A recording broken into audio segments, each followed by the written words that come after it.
pretty cool though. I like the autumn colors coming through. This is pretty choice too, man. I know what you mean, like with the flowers. That'd be cool. Like lake view or something. A little bit low in the water, the outlet from Deep Lake is kind of gushing out a little bit more. Maybe some snow melting in there. I'm sorry, I had great. to. I'm glad you brought it. That was my response to your argument, and I don't know how you're going to counter that. That's a pretty good version of the argument exponential. Argument in silence, right? Because in the chorus, it's a perfect argument.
Oh yeah, these poles were great. Little shock absorbers in there. Rudimentary. Pretty good though. Actually had an error release. It was like pneumatic on some level. Huh? Nope. The only day I didn't wear my knee braces was today. It's kind of cool. I guess I prepared for the last day.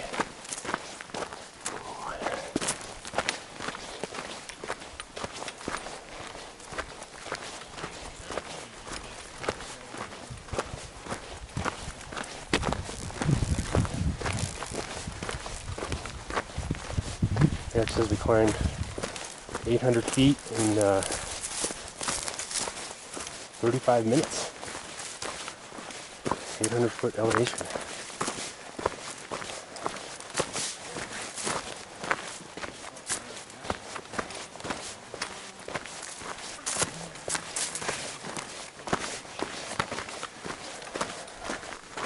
Just stopped at 2 cups of coffee and salmon and a bagel. Not even a half a salmon. I mean, not even half a bag. And bare, like, I don't know, 3 ounces of, maybe 4 ounces of salmon.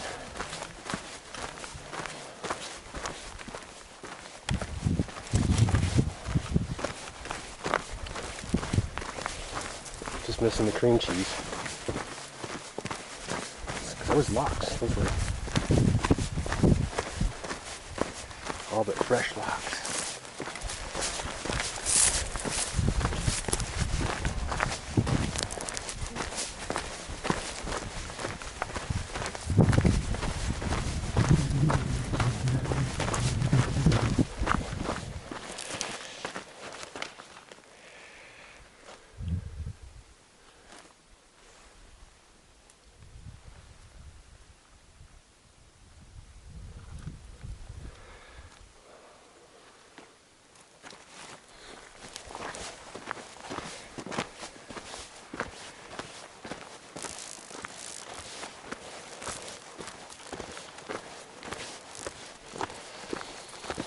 Really nice smells out here. Don't know exactly what it is, but just deep, spicy, and sweet, and thick with sweetness and with spiciness. Green, deep green spiciness. Honey, almost honey sweetness. It's just so delicious.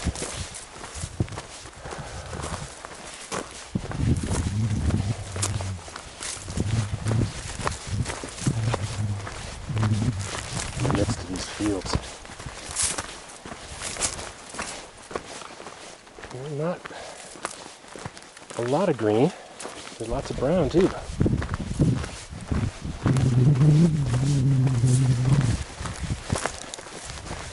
Somehow able to put out that liquor.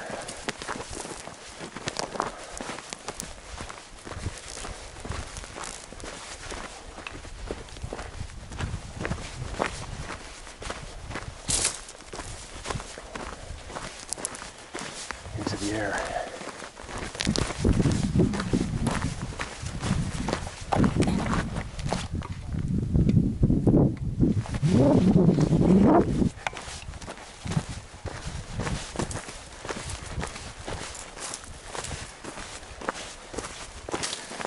Mixed liquor, possibly.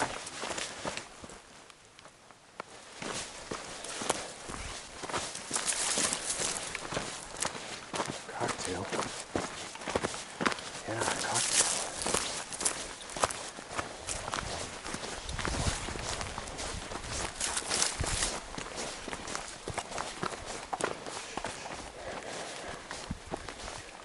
Don't believe it was that smoky when we went up the hill.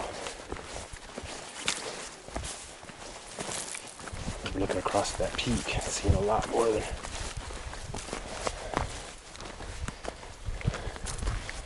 some Fuji-esque silhouettes.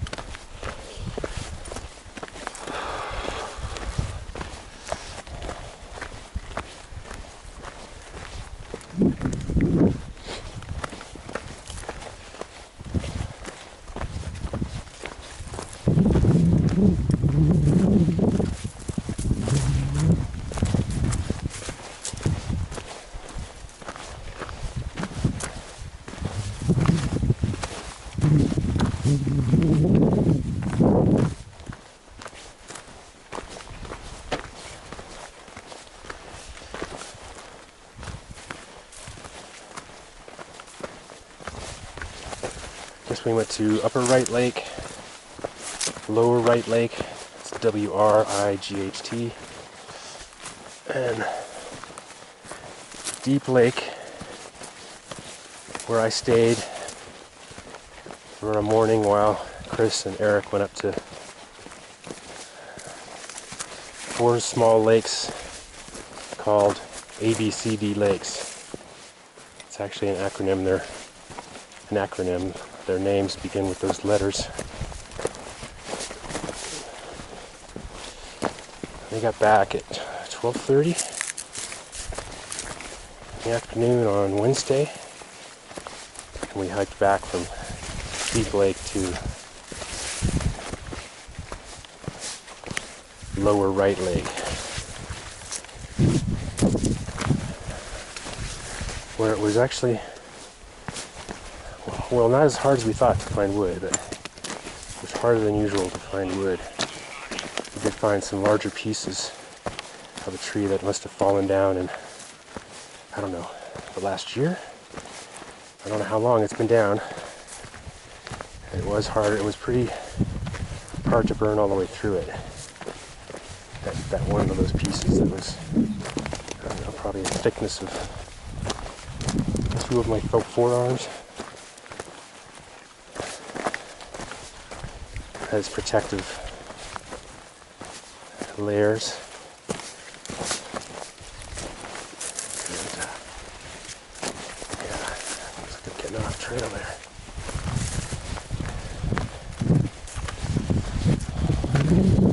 Still a bit fragrant, the air.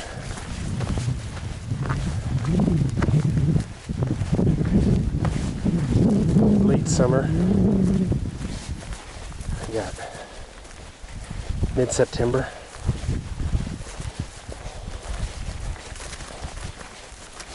Probably go a little bit earlier next year. When I pass through Shasta in the daylight, very little. Very few spots of white. I don't think I've ever seen it that barren. But maybe that's a regular occurrence this time of year.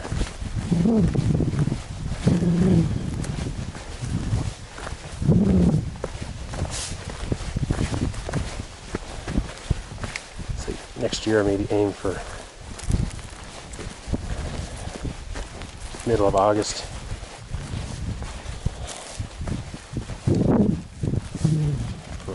Family, the kids are still home. It's summer break. They're not being homeschooled.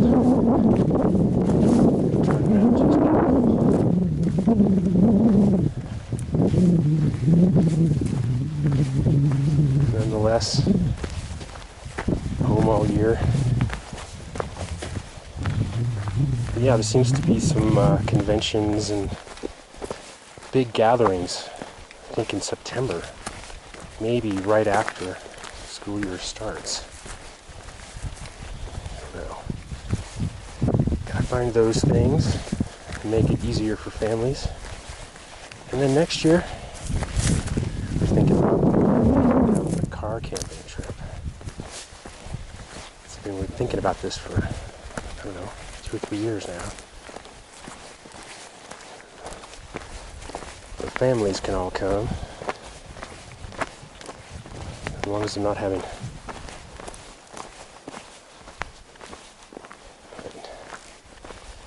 arborist convention or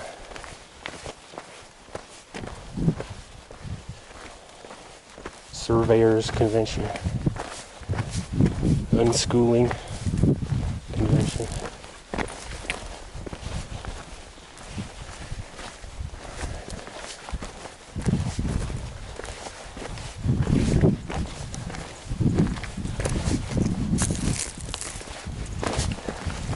So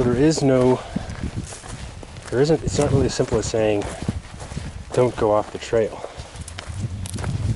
There's a little more to it than that. It's true. That's going to happen because the trail, well, I don't know, it's a mysterious process. One will be on the trail, and then one will notice one is not on the trail. The trick is to, when you notice you're not on the trail, get back on it as soon as possible. That includes having to turn back if necessary to find the last place that you actually saw the trail. So yeah, don't leave the trail, but sometimes it just happens and you just gotta find your way back to it as quick as possible, as easy as possible.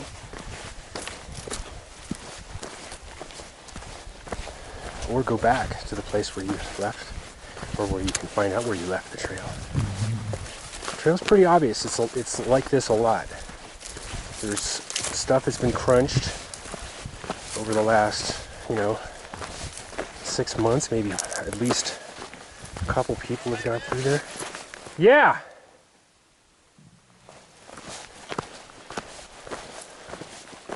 Sorry, buddies were checking with me. So yeah, the trail, it's pretty well marked. It has a little bit of a curved down motion sometimes in the basin of it, and it can often follow a former path of water. So there will often be stones mixed in, and even little steps that often accommodate themselves to the human foot.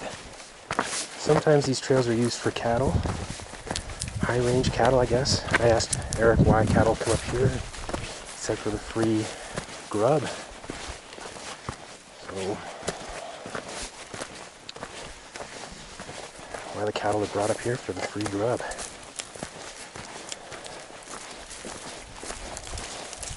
Lots of cow patties, bear scat as well. And we saw chipmunks and some osprey and some really small birds that had the sort of nervousness of a really small bird, and not the nervousness, but the, I don't know, quickness, nimbleness. Don't think they were swallows. And I saw 2 different sizes of ants. I saw one of the smaller ants run into one of the bigger ants and just turn on its heels. If it has heels, turn on its heels and just bolt the other direction.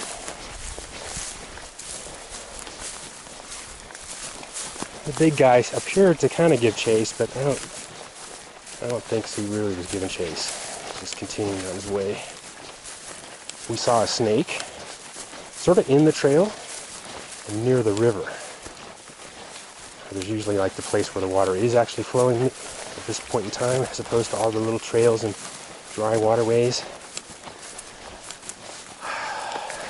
Yes, the cattle do take trails that are along former waterways and even across waterways. Friendly neighborhood Karen. Much appreciated out here. Thank you.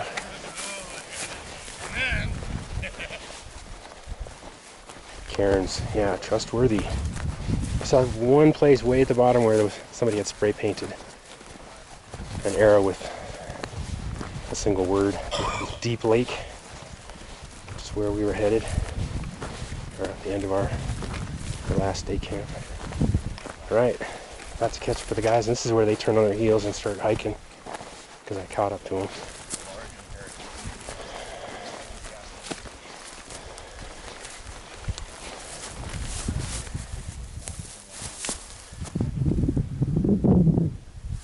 Guess they call the T intersection, eh?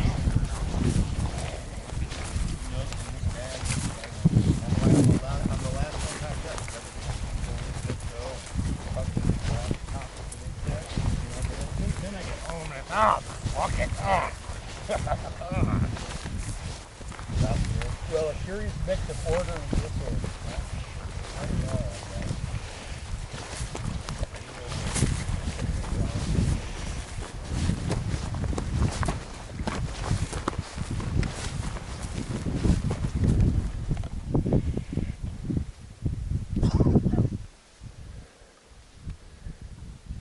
Some purple for those who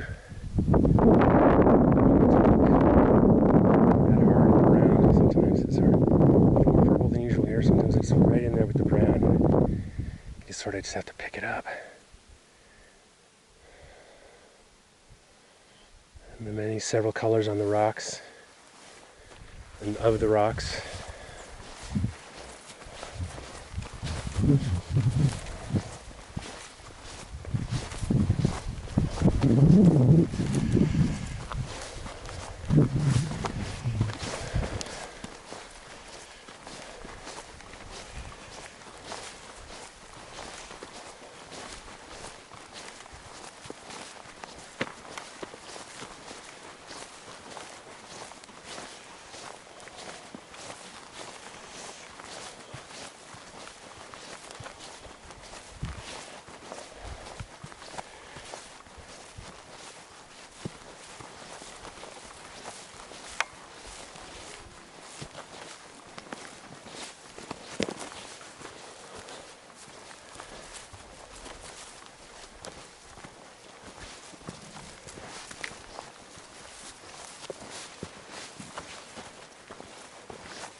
Across some creek beds here.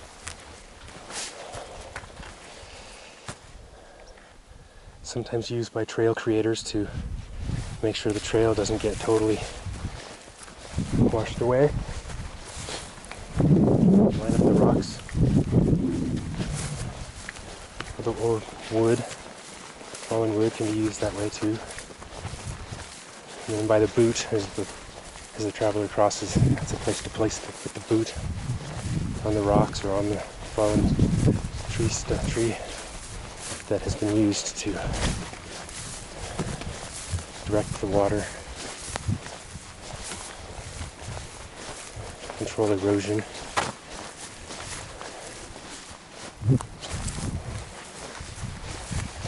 Here's a great example. Footbridge / waterway. Here the trail has actually been built as well on the sides. Arrangements.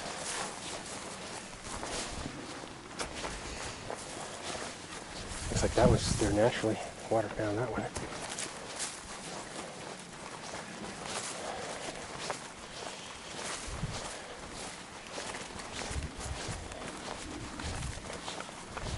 Where there are some more rocks is the place where humans can cross. Oh, there's the path in.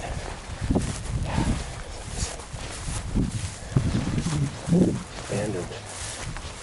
There's one over here.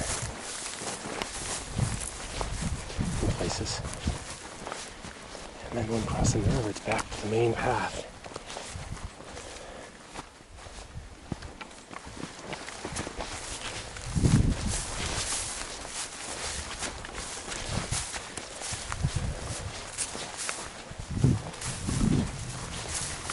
It's pretty fresh.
Because I'm wearing a pack, I'm going to go to the lowest possible point on this wire,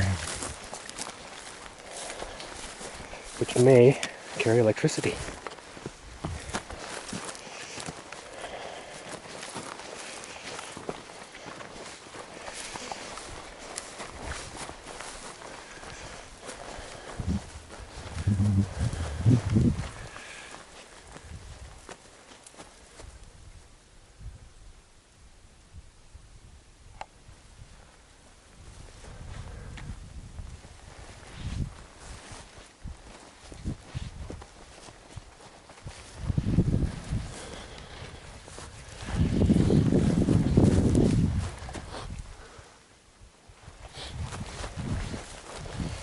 There's that bloody trail from here.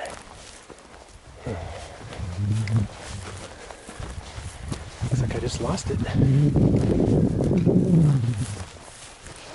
gonna guess right in here.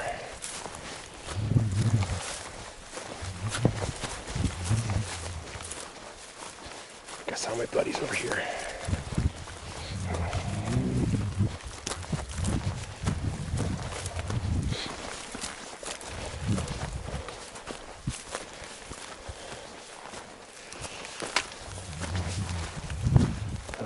I was going to go right there. I'm so glad I didn't. I kind of think I remember coming from this way, actually. Last year was a trail. It's hard, you know, it's not that easy to tell. There's some broken shit. Yeah, it's really, oh, there we go. There's the real trail. I guess not. I was making that up. There's a trail. But I guess the idea is to notice when you're not on it and keep that in mind until you are back on it.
I'm tired and wobbly.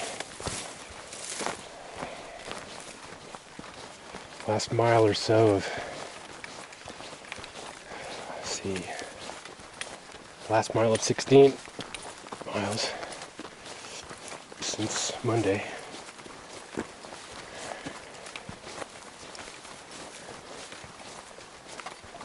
Of course, not just any old 16 miles.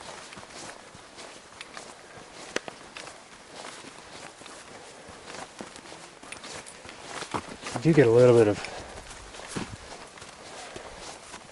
flatness if you stay on the trail. Get a little bit of give. Sometimes the dirt underfoot can be fairly thick and dusty. Even now I'm getting a little bit of give in the ground as I land. Softens the blow.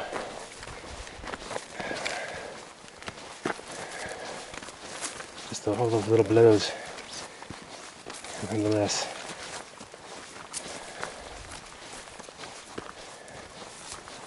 Hips are aching a little bit.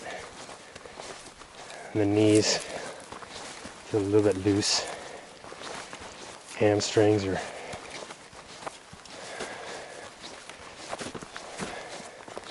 sending their message too.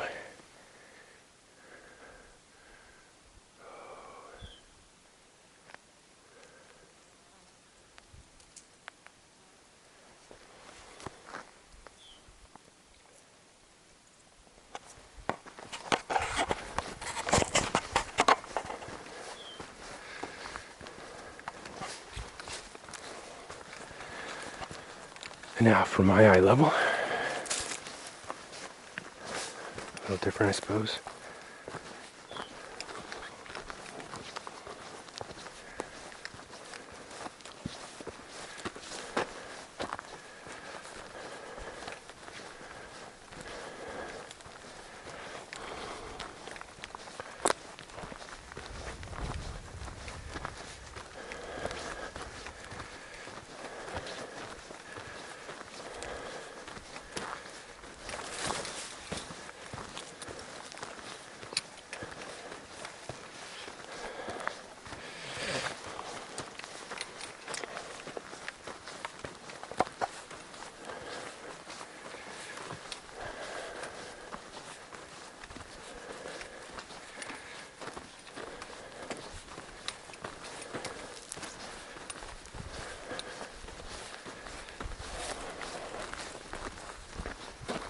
There's been some ups and some downs on this trip as far as elevation. Going down, boy, these poles can be as much of a blessing going down as going up. Going up, you have a lot of leverage as you're trying to push forward or up with your hand. When you're going uphill, your hand ends up being above your waist as you're going uphill. Whereas if you were holding the poles in a resting position on a flat ground, your fists around the poles would be, around the handles of the poles would be about waist level, or maybe a little higher, a teeny bit higher, maybe. But yeah, right about waist level. But as you're going uphill, you get to push from that lots of leverage position up high there. It helps. The knees are one of the weakest places, one of the most difficult jobs of any part of the body to do. Amazing. But yeah, going down, you can soften the wear on the knees, the knee muscles, the knee joints, landing on those poles as you're going downhill. Very nice. This would have been a completely different trip for me without those poles.